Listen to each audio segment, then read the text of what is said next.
إن الحمد لله نحمده ونستعينه ونستغفره ونعوذ بالله من شرور أنفسنا ومن سيئات أعمالنا.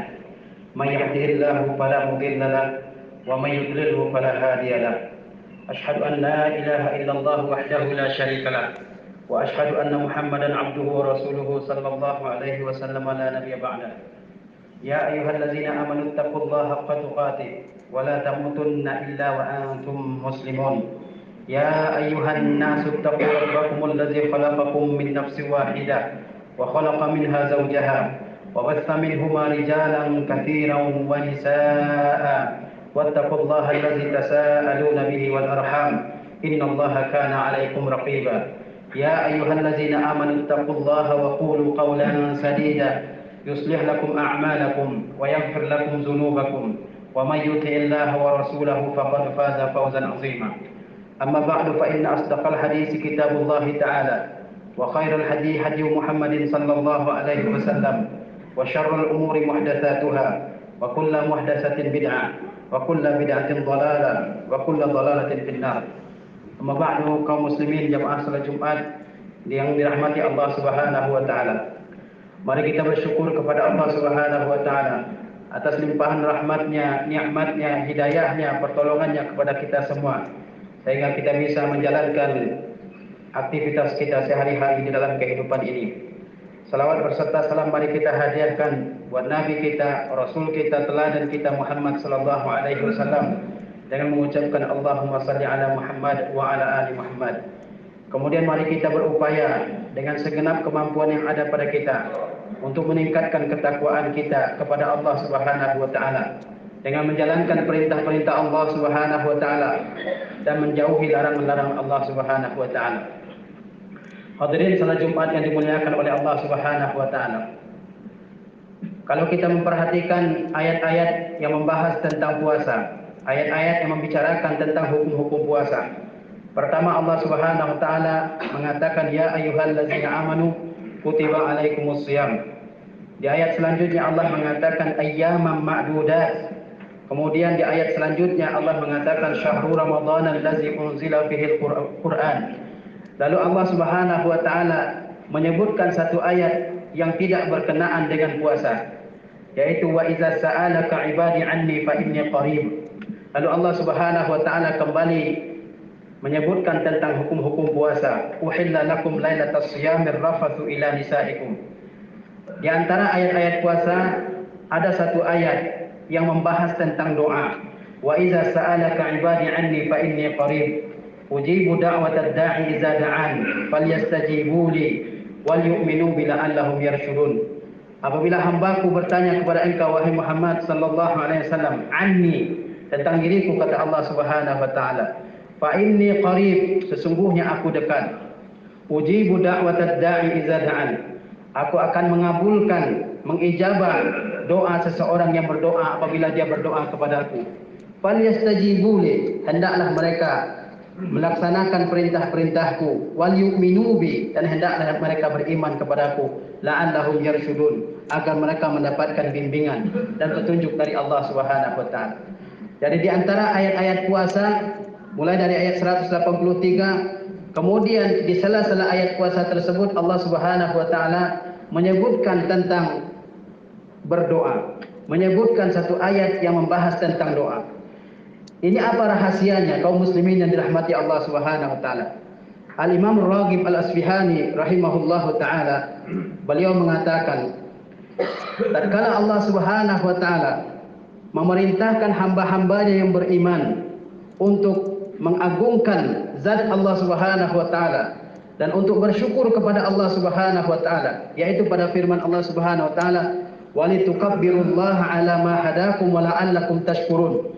Tatkala Allah Subhanahu wa taala memerintahkan kepada kita agar kita mengagungkan Allah Subhanahu wa taala, dan Allah Subhanahu wa taala perintahkan pula kita untuk bersyukur atas nikmatnya, lalu Allah Subhanahu wa taala mengatakan kepada kita semua bahwa zat yang kalian agungkan itu, bahwa Rabb yang kalian besarkan namanya, bahwa Rabb yang kalian syukuri nikmat-nikmatnya, dia maha dekat dengan kalian, yaitu Allah Subhanahu wa taala. Al-Imam Ibnu Katsir rahimahullah dalam tafsir Al-Qur'anul Azim, beliau menyebutkan bahwa disebutkannya ayat yang membahas tentang doa. Di antara ayat-ayat yang membahas tentang puasa, kata Imam Ibnu Katsir, rahasianya adalah agar seorang muslim ketika dia selesai melaksanakan ibadah puasa, agar dia memperbanyak doa kepada Allah Subhanahu wa taala. Bahkan kata Imam Ibnu Katsir, Allah Subhanahu wa taala melalui ayat ini ingin menyampaikan kepada kita bahwasanya seorang mukmin hendaklah dia memperbanyak doa kepada Allah Subhanahu wa taala setiap kali dia selesai melaksanakan ibadah puasa. Setiap hari yang kita selesaikan dengan ibadah puasa, maka hendaklah kita memperbanyak doa kepada Allah Subhanahu wa taala. Itu rahasia kenapa ayat ini disebutkan oleh Allah Subhanahu wa taala di antara ayat-ayat yang membicarakan tentang puasa, agar kita memperbanyak doa di saat kita telah selesai melaksanakan ibadah puasa, agar kita memperbanyak doa di setiap hari yang kita telah selesaikan puasa pada hari tersebut. Maka pada kesempatan kali ini saya akan membahas sedikit tentang doa. Apa adab-adab dalam berdoa dan apa penghalang-penghalang yang menyebabkan doa kita tidak diterima oleh Allah Subhanahu wa taala. Kaum muslimin yang dirahmati oleh Allah Subhanahu wa taala. Doa, kata para ulama, artinya adalah memohon sesuatu yang bermanfaat bagi diri kita. Memohon kepada Allah Subhanahu wa taala untuk mendatangkan sesuatu yang bermanfaat bagi diri kita sebagai hamba Allah Subhanahu wa taala. Dengan cara apa? Dengan cara memohon merendahkan diri kita kepada Allah Subhanahu wa taala. Doa itu bentuknya yang pertama adalah talabu ma yanfa, meminta kepada Allah Subhanahu wa taala sesuatu yang bermanfaat bagi diri kita. Au daf'u ma yadur, atau menolak sesuatu, memohon kepada Allah Subhanahu wa taala agar menghindarkan diri kita dari segala sesuatu yang membahayakan diri kita. Dan tidak ada yang bisa mendatangkan sesuatu yang bermanfaat bagi kita, tidak ada yang bisa mendatangkan sesuatu yang berbahaya bagi kita kecuali Allah Subhanahu wa taala. Oleh karenanya kita sebagai seorang hamba tidak boleh berdoa kepada selain Allah Subhanahu wa taala. Karena yang bisa mendatangkan sesuatu yang bermanfaat, karena yang bisa mendatangkan sesuatu yang memudaratkan kita semua hanya Allah Subhanahu wa taala. Sehingga kita tidak boleh berdoa kepada selain Allah Subhanahu wa taala. Allah Subhanahu wa taala berfirman kepada Nabi Muhammad sallallahu alaihi wasallam, "Wa la tad'u min dunillahi ma la yanfa'uka wa la yadurruk." Dan janganlah engkau berdoa kepada selain Allah wahai Muhammad sesuatu yang tidak bisa mendatangkan manfaat kepada engkau, wa la yadurruk, dan sesuatu yang tidak bisa membahayakan engkau. Jangan berdoa kepada selain Allah Subhanahu wa taala, karena apapun selain Allah Subhanahu wa taala dia tidak bisa mendatangkan manfaat bagi kita. Dia tidak bisa mendatangkan mudarat bagi kita.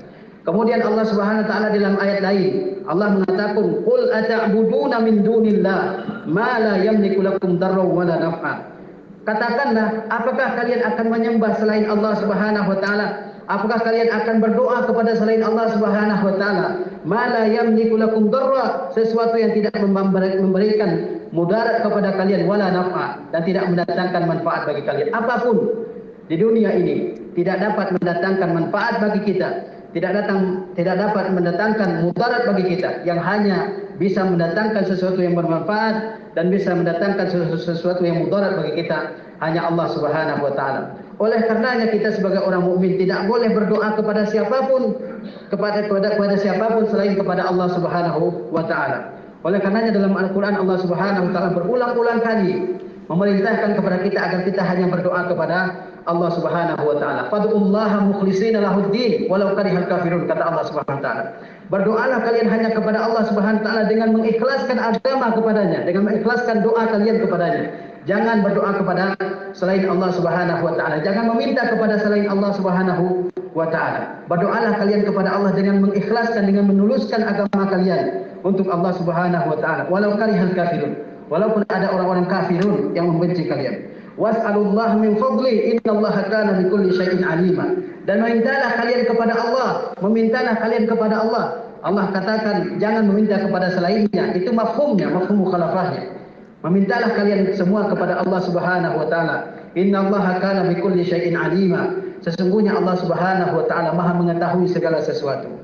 Allah Subhanahu wa taala dalam ayat-ayat yang lain memerintahkan kepada kita hanya untuk berdoa kepadanya saja, tidak berdoa kepada selain Allah Subhanahu wa taala. Wa qala rabbukum ud'uni astajib lakum. Dan Rabb kalian berkata, yakni Allah Subhanahu wa taala, ud'uni wa qala rabbukum ud'uni astajib lakum. Dan Rabb kalian berkata, yakni Allah Subhanahu wa taala, ud'uni, berdoalah kalian kepadaku, kata Allah Subhanahu wa taala, astajib lakum, aku akan mengabulkan doa-doa kalian. Kaum muslimin jamaah salat Jumat yang dimuliakan oleh Allah Subhanahu wa taala. Jadi Allah Subhanahu wa taala perintahkan kita berdoa hanya kepadanya, dan Allah Subhanahu wa taala melarang kita untuk berdoa kepada selain Allah Subhanahu wa taala. Apapun bentuknya, la malakan muqarrab wala nabiyyun mursal. Walaupun itu yang kita doa, yang kita minta selain Allah Subhanahu wa taala itu malaikat yang didekatkan kepada Allah Subhanahu wa taala, walaupun seorang nabi yang diutus, kita tidak boleh meminta kepada mereka, karena mereka hanya hamba yang sama kedudukannya dengan kita di sisi Allah Subhanahu wa taala.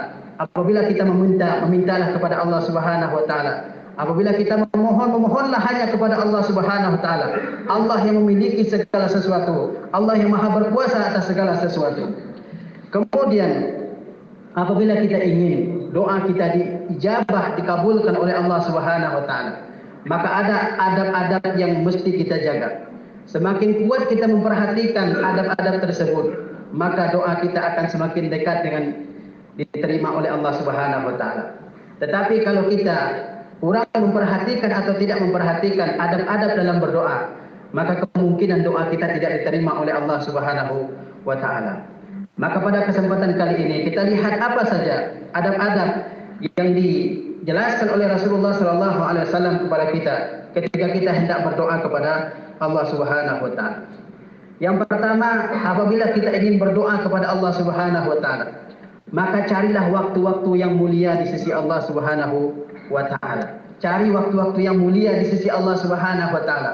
Waktu-waktu yang kalau kita berdoa pada waktu-waktu tersebut, maka Allah Subhanahu wa taala akan mengabulkan doa kita. Di antaranya adalah hari Jumat. Ini adalah waktu yang mulia di sisi Allah Subhanahu wa taala.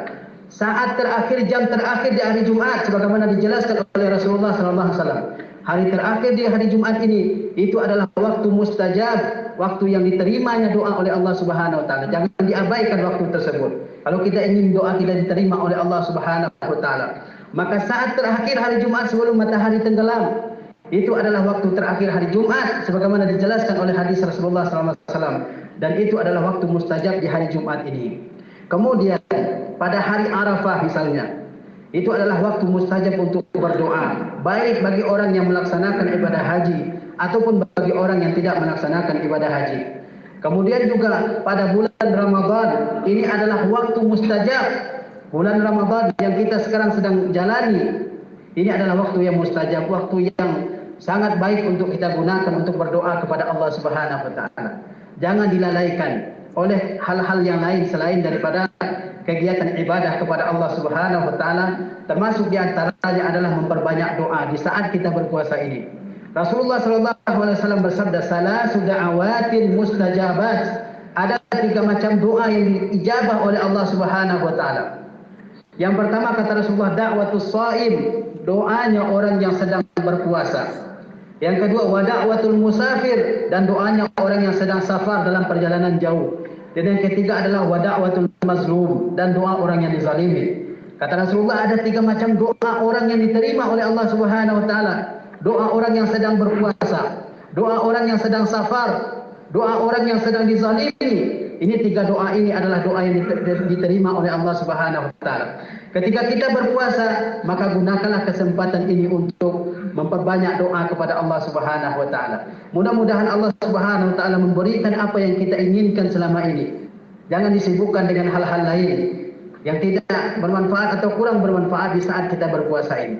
Terlebih lagi kalau orang yang sedang berpuasa ini dia sedang melakukan safar jauh. Misalnya dia sedang pulang ke kampungnya dan dia sedang berpuasa, maka ada 2 faktor diterimanya doanya oleh Allah Subhanahu wa taala. Pertama, kalau dia berpuasa, pertama dia adalah orang yang berpuasa, dan yang kedua adalah dia orang yang safar, dia orang yang sedang melakukan perjalanan jauh. Maka ketika kita berpuasa ini, perbanyaklah doa kepada Allah Subhanahu wa taala. Dan di antara waktu mustajab juga adalah pada waktu sahur. Saat terakhir dari malam atau bagian terakhir malam disebut dengan sahur dalam bahasa Arab. Ini adalah waktu mustajab. Oleh karenanya Allah Subhanahu wa taala berfirman, wa bil ashari hum yastaghfirun. Mereka meminta ampun kepada Allah Subhanahu wa taala.